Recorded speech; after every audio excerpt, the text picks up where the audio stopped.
the NASDAQ 100 Equal Weighted Technology Index ETF QTEC, the ETF for the NDXT Equal Weighted Technology Index. And here's a look at the NDXT index in investing.com. You can see that there's 38 components within it. And here are the components within it, all the way down to on semiconductor, and then under there it goes down to Z-scalar. And the up magnet level for relative retracement did not become qualified. I'll have to correct myself, as on the bar for the 15th the close was 157.07, and then on the 16th 157.09. So there was a higher close here, and that ended that chance for this bar to get the qualifier, as it did close above the magnet level, but this bar closed higher than this bar.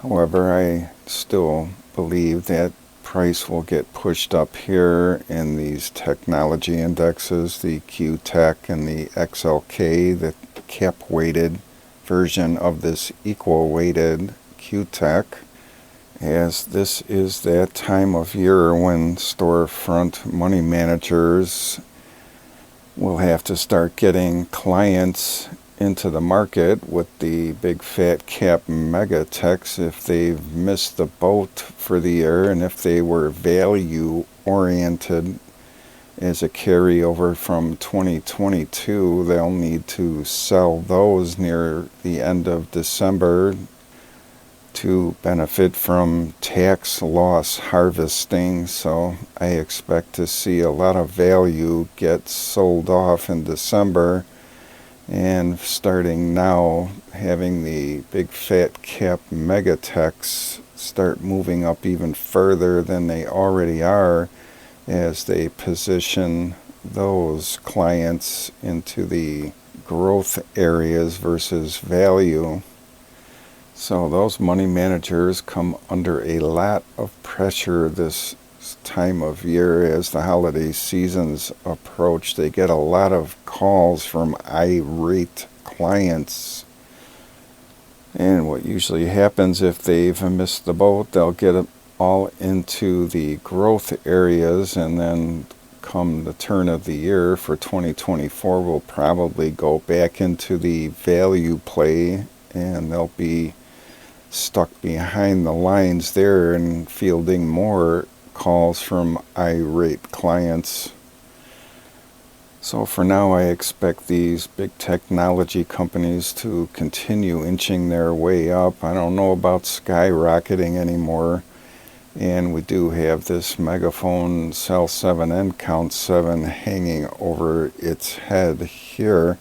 This can travel up and has done so in the past, but I believe that this just printed as it needed to get above this high over here, 157.70.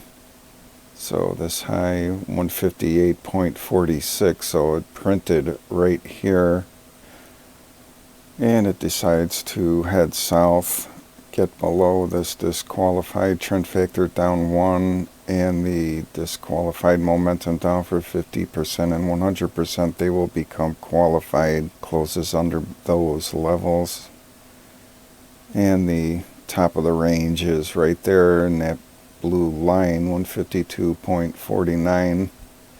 It will eventually turn around and go back into this range and probably test down here, but that's later, not sooner.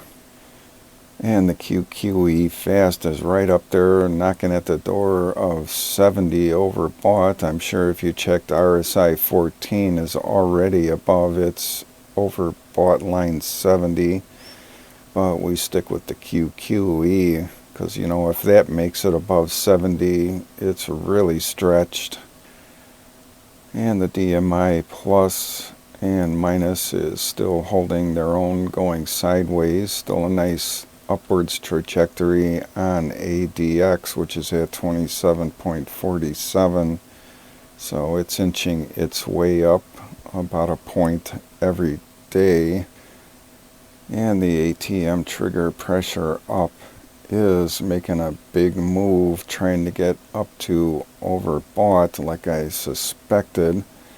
And the fast trigger down is pointed down and getting near the overbought line, but that's common for that to make a run for oversold line here, and have the slow trigger up stay up there in the oversold area, and maybe even have the pressure up meet it up there while the fast trigger down makes a run for the downside.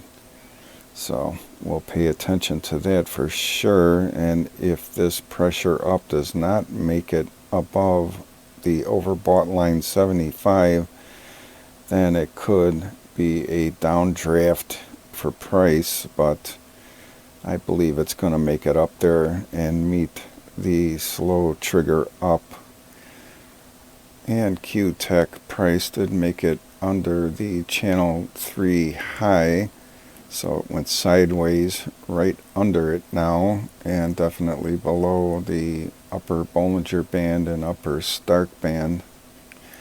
And the S&P 500 daily cloud chart did not make it up to its up magnet level like the QTEC. It's still pretty well below it. Close of 4514.02, magnet level 4537. And it's sitting on pins and needles again with the combo and sequential sell setup 6 count. And to negate that to the buy setup count 1, there would need to be a close below 4495.70 for the price flip to the buy setup count 1. And that would be similar to losing it the last time over here when it went sideways. So this really needs to hold up to the 9. So if it is able to hold above that level for Monday, 4495.70, it will print the 7. And then the next day, the 8 will print if it stays above 4502.88. And if that happens, then that third day it would need to stay above 4508.24 to print the sell setup 9 end count, and that will put the floor at this close 4347.35 for the TDST level.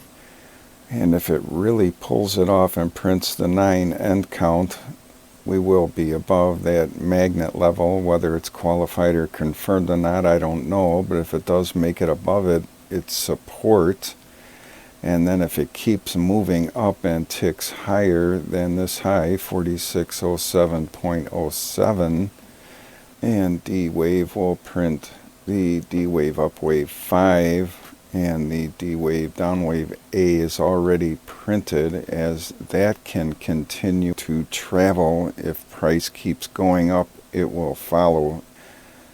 So the best case scenario for D-Wave and the S&P 500 in general would be to print that D-Wave up wave 5 and D-Wave downwave A somewhere up here, and then have a downdraft, because to print the B for down, which it will be on D-Wave, downwave B, and D-Wave, upwave A when the 5 prints up here, if we get the 5A.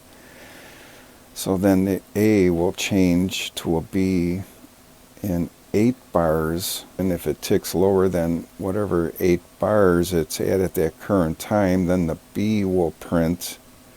And if the S&P can hold on to the print of the 5B, and then the C for the D-Wave downwave will print on a high higher than the previous 21 bars, And that could be a distinct possibility, as it would count most of this uptrend.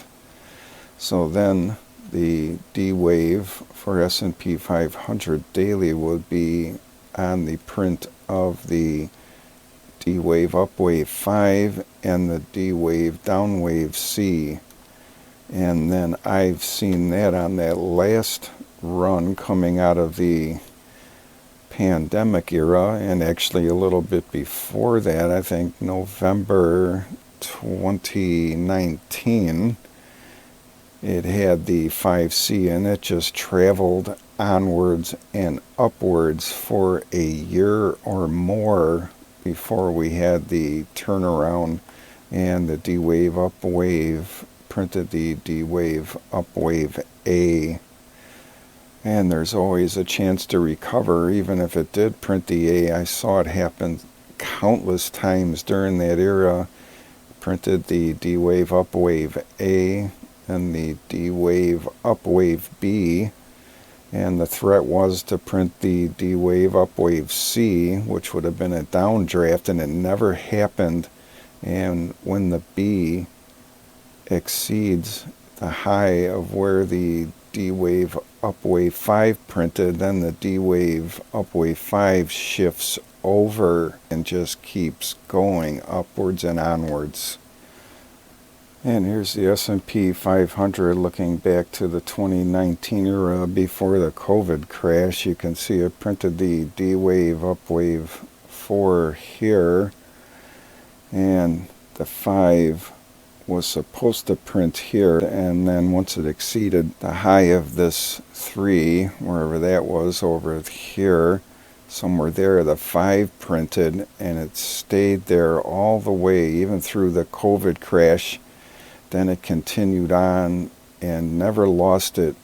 It got a lot of A-B waves here for D-Wave Upwave, and the B just kept on exceeding the 5, and then the C5 would just keep marching onwards and upwards, and then it finally, on this one, had the A, B, and the B just couldn't make it back up to the all-time high up here and keep going. So that was it. That was the beginning of the end, and as you can see, that was right at the beginning of 2022.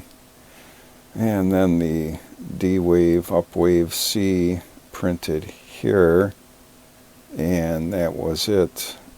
Then it was off to the races, as that was the bottom amongst other indications that we caught.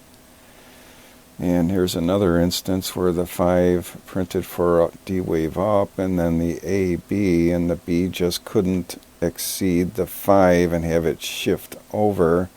So then it printed the C, and so now we're in that same situation now. First things first, it needs to exceed the high from where this D-Wave Upwave 3 printed, 4607.07. And if it doesn't happen, printing the D-Wave Upwave 5 and then zigzag will still be tracking with the D-Wave Downwave. So we'll have a pivot point where the D-Wave Downwave A is at, and then we'll see what happens when the D-Wave Downwave B prints. And print that 5 by exceeding this high somewhere over here, and then zigzag will be tracking with the D-Wave Upwave from then on.